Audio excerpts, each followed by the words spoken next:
Nah, dari semua makanan fermentasi asli Indonesia, yang saya suka adalah tempe dan oncom.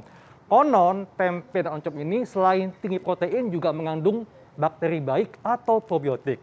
Nah, itu manfaatnya apa ya? Di samping saya sudah ada Dr. Jolita, dokter gizi klinik. Pagi dok, apa kabar? Hai, pagi. Kabar baik, Dr. Haikal. Thank Dokter you. suka tempe dan oncom dok? Suka. Suka banget dok Suka. ya. Karena ini makanan Indonesia yang sudah mendunia dok. Bener, bener. Dok, tapi ini ada yang mengatakan dok ya, katanya kandungan probiotik pada tempe dan oncom baik untuk pencernaan dan sistem kekebalan tubuh. Fakta atau mitos dok? Fakta. Fakta. Fakta dong. Iya. Jadi probiotik, kalau ngomongin probiotik itu artinya dia adalah bakteri yang baik. Betul. Gitu ya. Jadi di dalam produk tempe dan juga oncom, karena dia adalah produk fermentasi, maka dia memang sudah mengandung bakteri baik tersebut. Nah, bakteri tersebut akan memberikan efek di saluran cerna kita sebenarnya.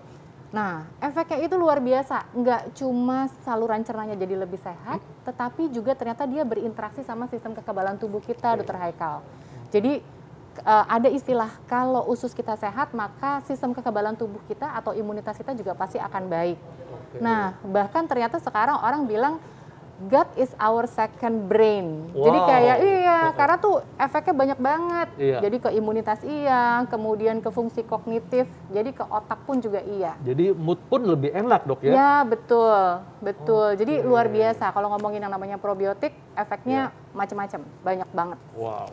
Dok, tapi ini kan biasanya nih masyarakat taunya probiotik ada di dalam susu dok ya? Nah, tapi katanya nih ya, kandungan probiotik pada tempe dan oncom itu lebih unggul dibandingkan susu. Fakta atau mitos? Fakta. Wow, fakta. Dilurusin dikit ya, Dr. Haikal. Jadi sebenarnya kalau kita ngomongin susu sapi, yang belum ditambahkan probiotik, maka sebetulnya kandungan probiotiknya rendah. Gitu. Jadi sebetulnya susu formula sapi yang dijual, yang mengandung probiotik, itu memang dia ditambahkan gitu. Jadi difortifikasi dengan probiotik. Tetapi kalau kita bandingkan susu sapi murni dengan tempe atau oncom, ya berarti lebih unggul tempe atau oncom.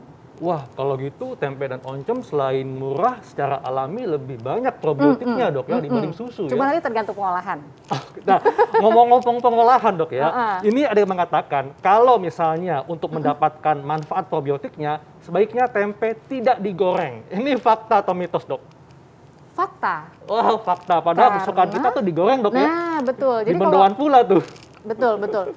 Jadi probiotik itu kan bakteri. Bakteri tersebut memang dia tidak tahan terhadap panas. Betul. Jadi dia gampang rusak, jadi tidak aktif lagi. Nah, kalau kita ngomongin tentang tempe, biasanya orang olahannya langsung mikir akan digoreng. Betul. Dibikin mendoan lagi ya, ditepungin. Maka akhirnya sebetulnya kandungan probiotiknya sudah tidak aktif lagi. Tetapi memang kandungan lainnya masih ada gitu. Jadi kan sebetulnya tempe dan oncom itu kan tinggi serat juga. Betul. Ya kan? Jadi manfaat lainnya masih. Tetapi ingat, kalau digoreng berarti yang nambah apa?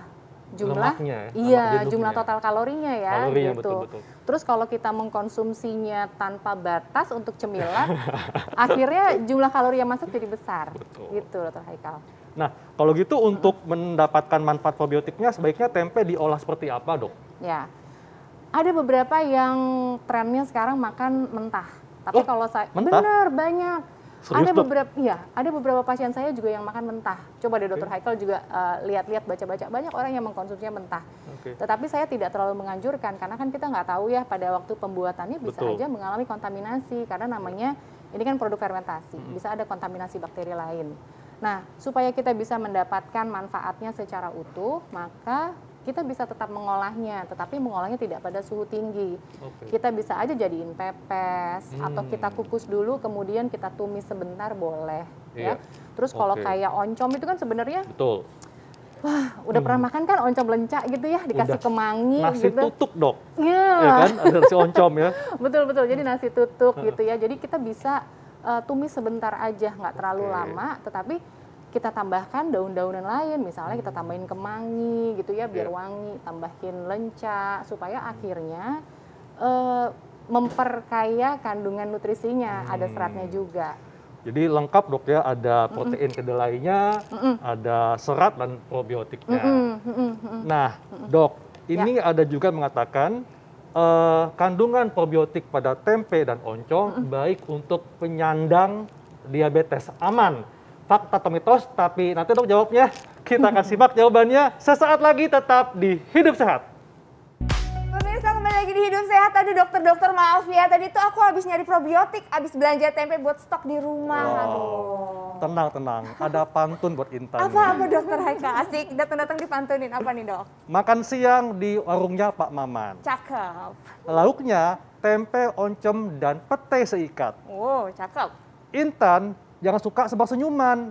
Lama-lama bikin hati abang terpikat. Ya ampun, pagi-pagi udah digombalin sama dokter kece. Aduh, aku jadi melted nih. Aku kalau kayak gini aku makan tempe aja deh. Tadi kebetulan udah stok tempe banyak dokter. Nah terus tadi kan di tayangan tadi kita sempat ngeliat ya dok ya, ada probiotik dan juga prebiotik. Sebelum ngejawab fakta mitos Betul. dokter Haikal, ini bedanya probiotik dan prebiotik itu apa dokter? Iya. Jadi kalau probiotik itu adalah bakterinya, si bakteri baik.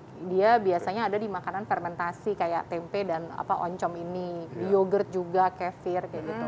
Nah, kalau prebiotik itu sebetulnya dia adalah serat yang fungsinya adalah untuk makanan si probiotik itu Intan, sehingga dia akan semakin bertambah banyak jumlahnya. Nah, produk dari interaksi pro dan prebiotik di dalam usus kita ada zat yang namanya postbiotik. Nah, zat inilah yang luar biasa. Karena apa? Dia akan bikin saluran cerna kita, lingkungannya tuh jadi sehat. Kalau sehat artinya apa? Ya bisa terhindar dari macam-macam penyakit. Mulai dari yang paling sering adalah kanker usus gitu, yang kita takut. Kemudian tadi untuk sistem imunitas, kayak gitu. Iya. Dok, tadi ada yang belum terjawab dok ya. Kandungan probiotik pada tempe dan oncom aman untuk penyandang diabetes. Fakta atau mitos dok? Fakta dong, Fakta. pasti. Karena urusannya berbeda sebenarnya ya. Jadi kalau diabetes itu justru memang yang kita inginkan adalah seluruh tubuhnya itu optimal dong kerjanya. Nah, salah satu yang menunjang adalah kalau saluran cernanya juga sehat. Makanya probiotik itu ya penting sekali gitu. Jadi memang sangat baik untuk semua orang dok ya. Iya. Tapi nanti kita akan bahas dok, apakah ada yang sebaiknya tidak boleh mengkonsumsi probiotik? Iya. Nah ini dokter, langsung fakta dan mitos berikutnya dok. Kan saya suka banget sama yang namanya tempe nih dokter. Ini fakta atau mitos dokter? Bahwa sering konsumsi tempe atau oncom ini dapat mencegah terjadinya kanker. Ini fakta atau mitos? Fakta tadi. Fakta juga dokter. Terutama kanker usus besar, ya kan? Iya. Sekarang itu kejadiannya kanker usus besar itu usianya udah makin maju nih. Umur 20-30 aja ada loh yang kena kanker usus besar. Kalau dulu kan kita belajar ya dok, Usia 40 prevalensinya ke atas ya. prevalensinya di umur yang udah lebih lanjut ya. Biasanya udah lebih maju ya. Karena Kenapa? pola makan dok ya. Nah, itu dia. Tinggi gula, ya kan, rendah serat. Nah, faktor-faktor seperti itulah yang membuat akhirnya lingkungan di saluran cerna menjadi nggak sehat. Nah, kalau kita makanan yang kayak gini, yang dia memang tinggi serat, ada probiotiknya, ada vitamin mineral lainnya, ya seharusnya akan menjadi sesuatu yang menambah kesehatan untuk tubuh kita. Gitu, Oke. Dok. Nah, tapi dokter ini pastinya tadi nggak boleh digoreng ya, nggak boleh digoreng Sebaiknya dengan enggak. suhu yang terlalu panas. Kan biasanya sebenarnya enaknya digoreng kering banget gitu. Tapi itu nggak boleh dokter ya. Semua makanan yang digoreng pasti lebih enak ya. Pasti. Tapi Ya kan? iya sih. Karena lebih gurih dok ya. Tetapi kita ingat lagi bahwa kita makan kan juga selain memenuhi kebutuhan mulut, tapi juga untuk kebutuhan nutrisi kita, kesehatan kita secara keseluruhan. Dok, ini ada juga yang mengatakan kalau konsumsi tempe dan oncom membantu menurunkan kolesterol. Fakta atau mitos dok? Fakta. Fakta juga dokter. Tapi bisa jadi mitos. Bingung kan? Ambigu Fakta. Kalau apa? Kalau yang memang di dalam penelitian itu pada hewan coba ya. Oke. Pada hewan coba tempenya itu yang diberikan dia di steam dulu, bukan digoreng. Jadi hasilnya bagus. Betul, Jadi ya. fakta kalau di steam. Iya. Iya, tetapi kalau digoreng ya akan berbeda lagi. Iya. Karena kalau di steam kan berarti dia tidak menambahkan kalori ke dalam Betul. tempe tersebut. Iya. Kemudian mendapatkan manfaat dari ada isoflavonnya. Isoflavon tuh dia kan golongan antioksidan gitu ya. Kemudian ada seratnya juga gitu. Jadi memang dia punya potensi untuk bisa menurunkan kolesterol.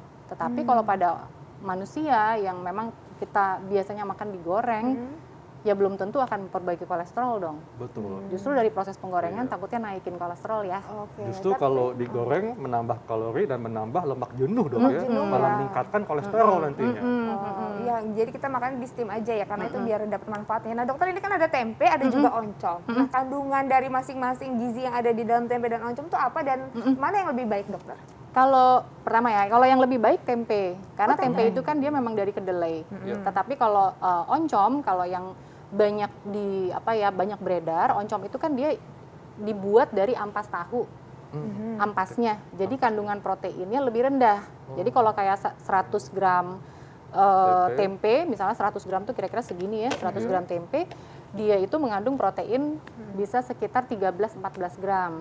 Oke. Tapi kalau oncom 100 gram, kandungan proteinnya kecil, dia hanya sekitar 3 gram gitu. Tetapi Lumayan jauh ya. lumayan jauh. Tetapi kalau untuk kandungan lainnya kayak misalkan serat tidak terlalu berbeda jauh. Kalau total kalorinya mana yang Lebih besar, Dok? kecil. Hampir sama sebetulnya, sama. hampir sama. Kalau total kalori sebelum dia dimasak ya, gitu hampir sama. Tapi kalau ada pilihan dua, yang mana dok yang lebih baik kita pilih lebih dulu? Tempe dong. Tempe. Karena kandungan proteinnya lebih tinggi. Tetapi oncom itu kan harganya murah. Mungkin untuk masyarakat yang belum bisa menikmati tempe setiap hari itu bisa Iya. jadi alternatif, Intan. Oh, Jadi sama maksudnya baiknya kita ya. pangan lokal yang mudah ditemui gitu loh. Betul. Tapi yang pasti tempe jauh lebih murah dibandingkan daging dok ya. Iya. Apalagi minyak. Bener-bener. Jadi nggak perlu harus bener, bisa memangkas bener. ya dari minyak, jadi dibeliin tempe lebih banyak aja gitu ya. Nah, dokter. satu lagi nih. Jadi tempe itu dia mengandung vitamin B12. Kan vitamin B12 kan iya. kebanyakan pada hewani ya. Ya. Tetapi tempe itu juga mengandung vitamin B12. Makanya dia bisa menjadi salah satu alternatif pemenuhan vitamin B12 pada Betul. orang vegan Iya. yang memang nggak mengkonsumsi hewani sama sekali. Iya, Dan iya. katanya dapat dimakan langsung, jadi nggak perlu digoreng, lebih hemat lagi ya. Iya, tapi iya dok, bisa dimakan langsung. Sebenarnya banyak banget yang konsumsi secara langsung. Ah. Tetapi kalau menurut saya sih tetap sebaiknya kita olah dulu ya, karena mau nggak tahu dibikin ya, Dok, ya. pepes kayak juga boleh, mau dibacem gitu ya boleh. Karena kan kita nggak tahu ya pada waktu penyimpanan aja mungkin terkontaminasi bisa loh. Betul. Kan produk fermentasi, Oh, iya. ya kan? Dok, ngomongin fermentasi, ini kan produk yang tadi memang dia mengandung probiotik, bakteri baik ya, dan juga pada saat fermentasi tentu ada yang bakteri yang tidak baik dok Ya, ya. betul. Nah, artinya apakah ada golongan tertentu yang sebaiknya membatasi konsumsi makanan fermentasi seperti tempe dan oncom? Yang menghindari ya? Iya, Oh iya. dibatasi atau gimana? Yang dibatasi, misalnya pada orang yang mengalami gangguan sistem imun, jadi yang sistem imunnya menurun, gitu ya. Jadi sebaiknya untuk konsumsi makanan fermentasi konsultasikan dulu dengan dokter. Kemudian misalnya khusus untuk tempe ya, tempe itu kan dia tinggi fosfor.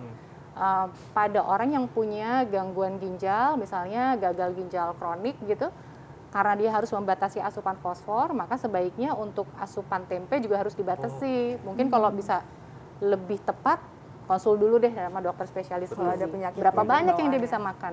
Iya Iya. dokter. Nah baik dokter, tipsnya apa dokter supaya mendapatkan manfaat probiotik alami dari tempe dan juga oncom nih? Dan juga mungkin jumlah berapa yang kita harus makan? Iya. Kalau jumlah yang dimakan dalam satu kali makan tuh kira-kira sekitar 50 sampai 100 gram. Kalau 100 gram itu kira-kira segini deh gitu. Kalau 50 gram ya berarti separuhnya. Setengahnya. Kemudian untuk bisa mendapatkan manfaatnya secara keseluruhan, hindari proses menggoreng karena justru akan menurunkan beberapa nilai nutrisi Setuju. dan yang pastinya menambah jumlah kalori Betul. gitu. Nah, akhirnya diapain?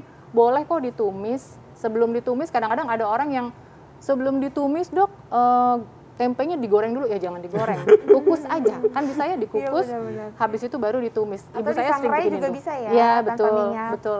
Terus baru dibumbuin, boleh kayak gitu. Mau dipepes juga oke.